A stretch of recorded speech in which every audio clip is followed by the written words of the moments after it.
ఏందా ఇది కడుతున్నావు అంటే ఇన్ని రోజులకించి నువ్వు రూమ్ లో ఉన్నావు అనుకుంటే మా కళ్ళు కప్పి ఆ ముసలిది నువ్వు మమ్మల్ని మోసం చేసిర్రా. అవునరా, మీకు మీ అన్న కావాలి, నాకు నా ప్రేమ కావాలి. అందుకే ఇన్ని దినాల నుండి మీ అన్న నన్ను రూమ్లో పడేసిన మా అమ్మ సాయంతో నేను ఇంకా ప్రాణాలతో ఉన్నా. మీ ముందు కడుపుతో నిలబడ్డా, నేను చెక్కలు పడ్డా. నా రాజుని నేను కలుస్తా, మీ అన్నకి నేనేంటో తెలిసేలా చేస్తా. ఏం చేశారా?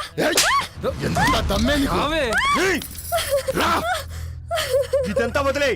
ఈ సంగతి అన్నకి తెలిస్తే మనల్ని చంపి బొంత పెడతాడు. ఎంత పని చేస్తే ఇదంతా కాదు, అన్నకి ఫోన్ చేద్దాం, ఏం చేయాలో కనుక్కుందాం. మనకెందుకురా పోనీ.